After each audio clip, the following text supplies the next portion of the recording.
ভাই আপনারা কেউ বাঁচান না ভাই, আমরা তো দোতলা বাড়ি উড়ি এখন তিনতলায় অবস্থান করছি।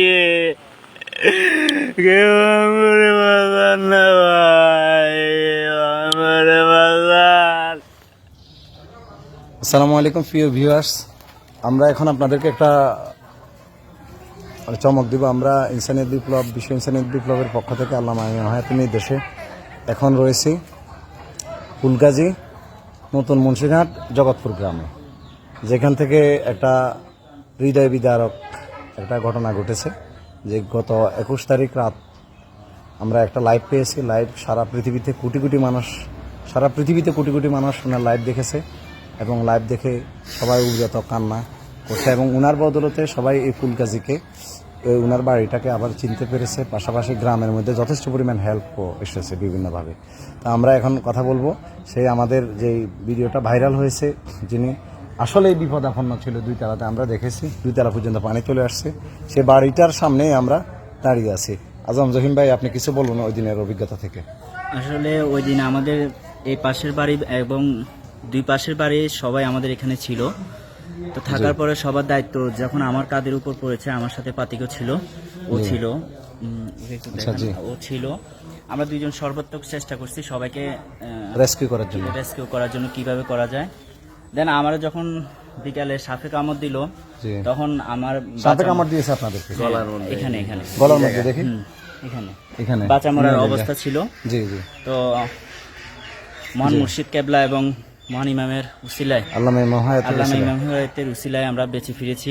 এমনকি যখন পানি উঠা শুরু করছিল, অটোমেটিক দোতলা পর্যন্ত পানি উঠার যে সম্ভাবনা ছিল, ওই সময় কোনো কিছু করার সম্ভাবনা না দেখে, কোনো হেল্প না পেয়ে আমরা ভিডিওটা করতে বাধ্য হই এবং 3 তলা ছাদে গিয়ে আমরা ভিডিওটা করতেছি।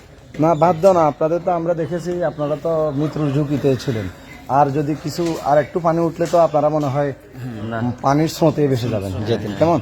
আচ্ছা, যাই হোক, এখন আপনি তো ইনসানিয়াতের বিপ্লবের পক্ষ থেকে সবাইকে রেস্কিউ করছেন। কতজনকে রেস্কিউ করছেন বলেন? আমরা 38 জন ছিলাম এখানে। 38 জনকে আপনি রেস্কিউ করে এখানে নিয়ে আসছেন, ঠিক আছে। যদি আর একটু পানি হতো 38 জনই তো স্রোতে ভেসে যেতেন।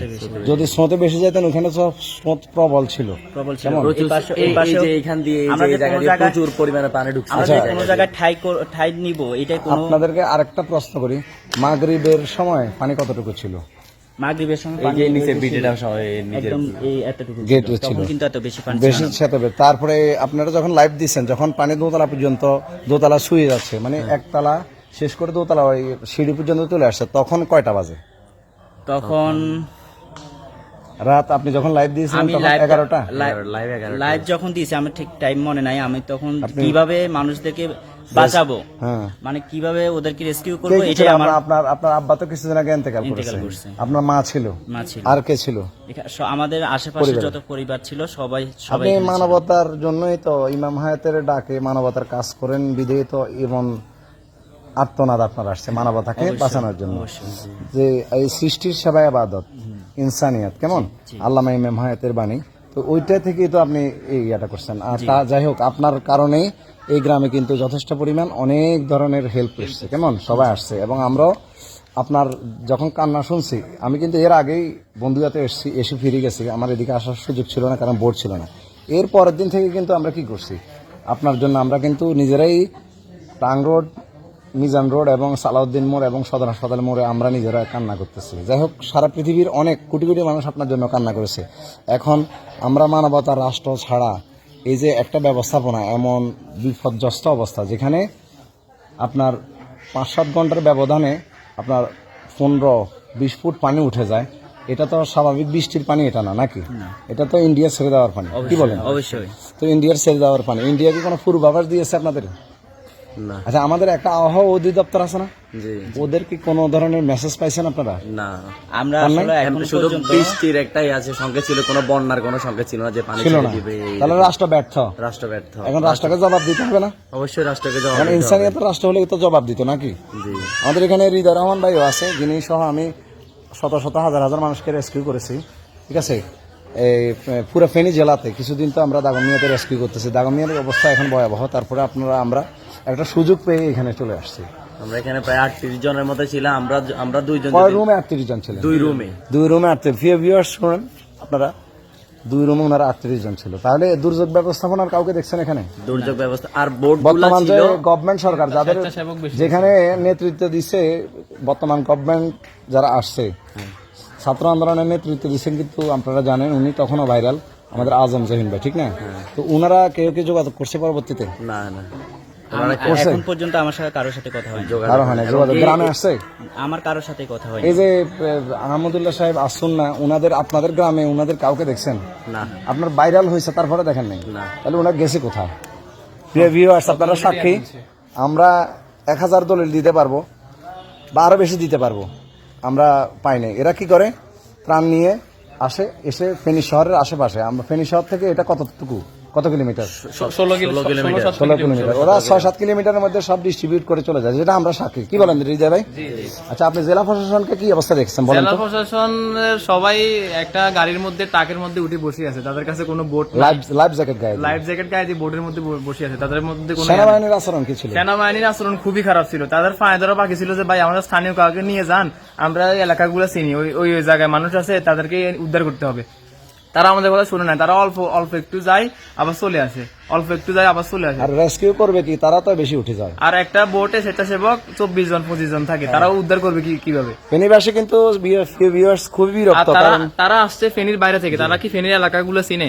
আমরা বলছি স্থানীয় কাউকে নিয়ে যান, আমরা এলাকাগুলো চিনি, আমাদেরকে নিয়ে যান, তারা আমাদেরকে নিয়ে যান। বোট অনেকগুলার মধ্যে শুধু মানে 16-17 জন বসে আছে, কোনো খাওয়ার নাই, কোনো পানি নাই, কোনো কিছু, শুধু একবার ওইদিকে যাচ্ছে, একবার এদিকে যাচ্ছে, একবার আপনি তো ইনসানিয়ত বিপ্লবের এই এলাকার কর্মী, কেমন নেতা কেমন? আচ্ছা, যাই হোক, আপনার নাম কি? আহমেদুল ফাতিক। আচ্ছা, ঠিক আছে। আপনি কিসে পড়েন এখন? আমি ফার্স্ট ইয়ার। আচ্ছা, আলহামদুলিল্লাহ রাসূলুল কারীম। এখন যে বিষয়টা, তাহলে এই ভয়াবহ অবস্থা, হৃদয় ভাই সহ তো আমরা অনেককে দেখেছি এখানে, ওখানে আমরা কাজ করার ট্রাই করেছি। তো যাই হোক, আমরা আল্লাহ রাসূলের রহমত কামনা করি। এখন আপনারা বলেন, ইনসানিয়তকে দরকার? অবশ্যই ইনসানিয়ত রাষ্ট্র ব্যবস্থা, ইনসানিয়ত ছাড়া কোনো বিকল্প নেই। ইনসানিয়ত ছাড়া কোনো বিকল্প নেই। আমরাই আনতে হবে নাকি? আমরাই নেতৃত্ব দিতে হবে, আমরাই এগিয়ে নিতে হবে। দিশা কিন্তু আল্লামা ইমাম হায়াতের, দিশা আল্লামা ইমাম হায়াতের, দোয়া সৈয়দ সাইফুর রহমান নিজামী সাহেব, নাকি? এমনকি 38 জন যে এখানে ছিল, আমরা 2 জন যদি না থাকতাম, ওনারা না খায়, না কোনো কিছু পায়, না ত্রাণ আসে না এখানে, কিচ্ছু আসে না, এক বোতল পানির বোতল আসে না। আমরা এই সাপে কামড়ানোর পরে ওনারে এই অবস্থায় এই পানির মধ্যে ঝাঁপ দিয়ে অনেকজনের ঘরের ভিতরে ডুব দিয়ে অনেক যা জিনিসপত্র আনি, এখানে খুব কষ্ট করে উপরে তুলতে হয়েছে। আমরা আবার ওই ছাদে ওনাদের অনেক জিনিসপত্র, যে আমরা এখানে একটা মই বানাই, ওই ছাদে কি মানে ঝুঁকি নিয়ে ওই পাশের ছাদটা, ওই পাশের ছাদটা, হ্যাঁ, ওই পাশের ছাদটা মই বানাই আমরা গেছি। আচ্ছা, ঠিক আছে। এই ঘরটাই আমাদের আজম জহিন ভাই ছিল, কেমন? জি। ভিউয়ার্স, আমি আর কথা লম্বা করব না, আমরা যাই যে মানবতা, রাষ্ট্র এবং বিশ্ব ব্যবস্থা। এখনো এখানে কাদা এবং বাইরে প্রচুর পানি, এখানে অনেকগুলা রাস্তাঘাট খুবই বিধ্বস্ত অবস্থা, মনে হচ্ছে আমরা বিধ্বস্ত এক নগরীতে আছি। তো আপনারা ইনসানিয়ত বিপ্লবে যোগ দিন, এবং ইনসানিয়তকে কায়েম করলেই মূলত মানবতা, রাষ্ট্র, বিশ্ব ব্যবস্থা কায়েম হবে। ধন্যবাদ। জি, আপনারা এগিয়ে আসুন, এবং এইগুলা রাষ্ট্র যাতে করে এগুলা খুব দ্রুত দায়িত্ব নিয়ে মেরামত করে দেয় এবং এইভাবে এগিয়ে আসে।